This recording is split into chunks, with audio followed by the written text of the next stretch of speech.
Mwiriwe mumeze mute nizere ko mumeze neza aho muri hose. Uyu ni umwanya w'amatiku nkuko musanzwe mubimenyereye.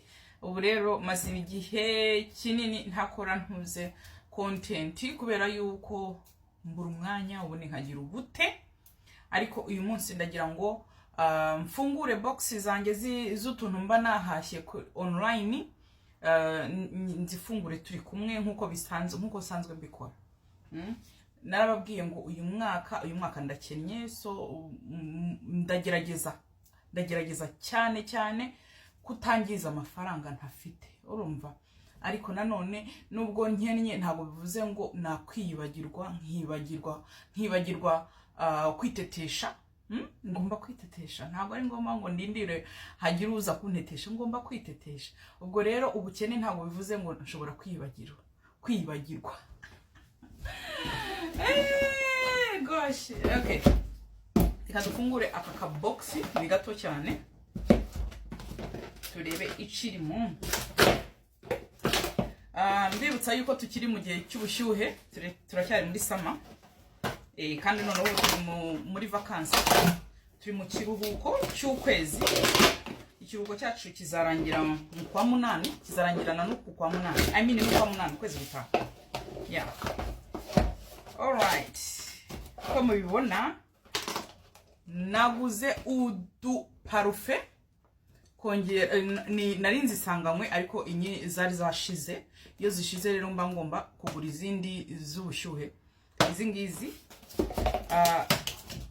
harimo akangaka ka Valentino Born in Roma. Iyo nyikunda kubi ni parufe nikiga kuva kera. Muri sama rero ndayikunda cyane muri sama.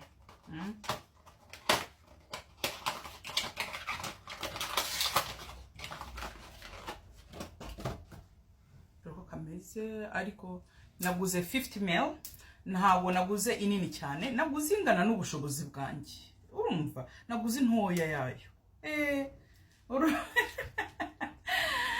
Aka na gatoya urigeni ko nkugura.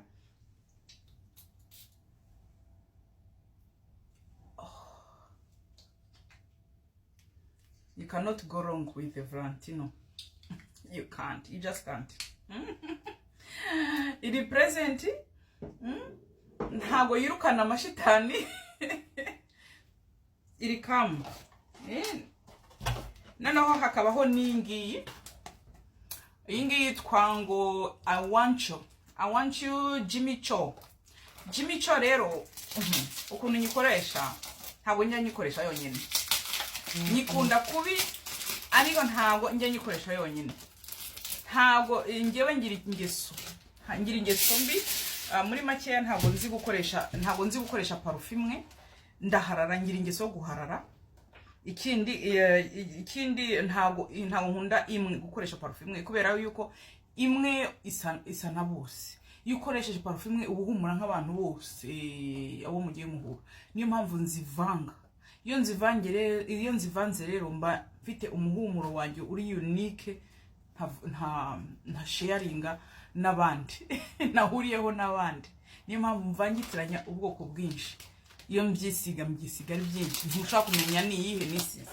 So reka nguhe secret rero, reka nkwibira ibanga, uzarikore kandi uzambwira. Uzambwire ko utabikunze, sibyo? Iyi Jimmy Choo I want you.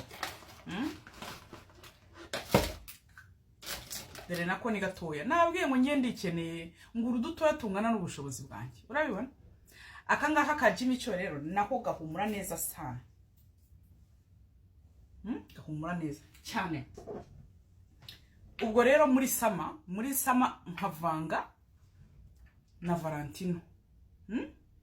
Uzabyisigana byose ubivanze. Uko ari bibiri uzambwira.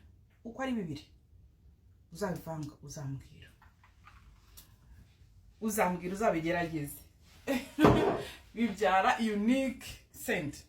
Ariko iyi Jimmy Choo nayo njya nyivanga na Valentino yindi y'umukara. Reka nze nyibereke 1 second. Is it?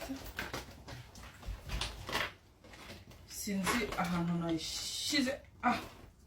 umva murazi ngewe ntabwo ndi umuntu uri organized, sinzi ahantu nayishize, ndaje ndayireba ndaje ndayibereka 1 second.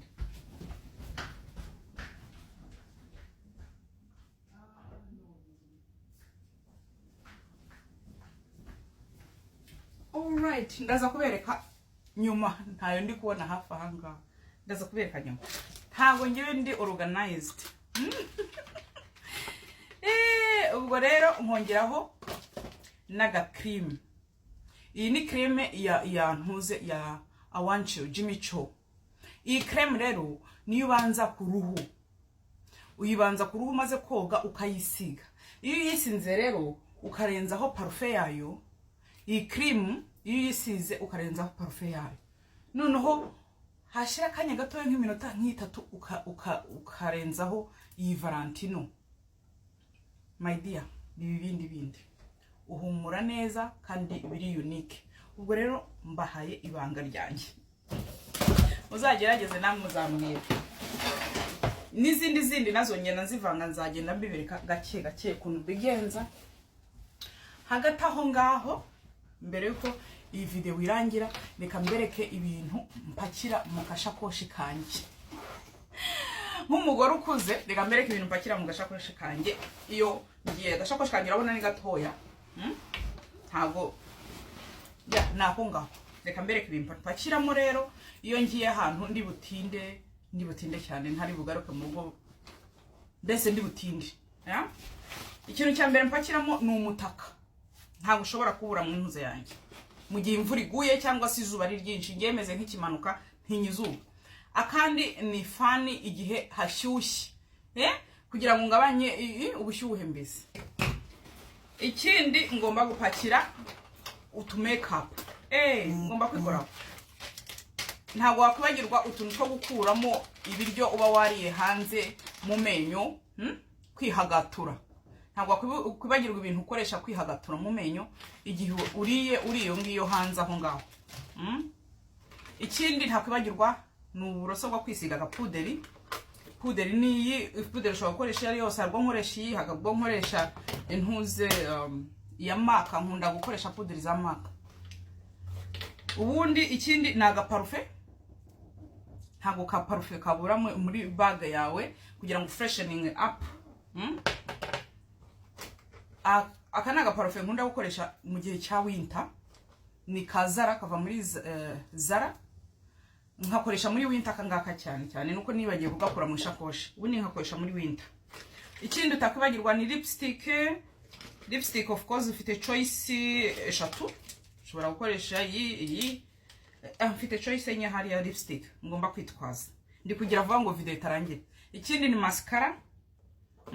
N'agatiro kaba kagomba kubamo, hakabamo n'amabombo, n'amabombo yo gufreshening up. Ikindi kirimo ni phone stand mu gihe nshaka gukoresha telefone yanjye. Dore yantuze ya parfum rero nari nabuze Valentino. Iyi nayo ni Valentino Boni Roma, naga parfum ko gufreshening up. Akangakunda kugakoresha ku mugoroba cyangwa mu gihe cy'ubukonje. Ariko iyi ngiyi yayo nyikoresha mu gihe cy'ubushyuhe, kuko iyi ni mu bukonje, iyi nkayikoresha mu bushyuhe. N'iyi ngiyi nayo ushobora kwivanga n'iyi Jimmy Choo, nawe byo biragendana. Ndi kugerageza kugira vuba kuko video igiye kundangirana. Akantu ko gufata umusatsi, agatrip ko gufata umusatsi.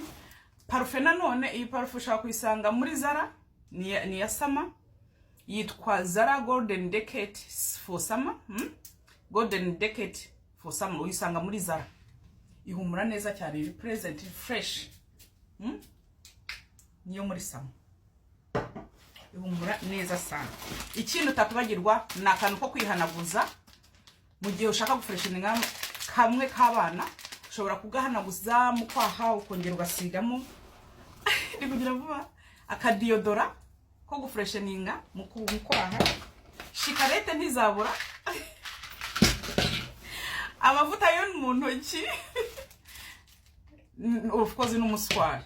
Ngibyo rero ibyo ngendana na parfum yo mu kanwa igihe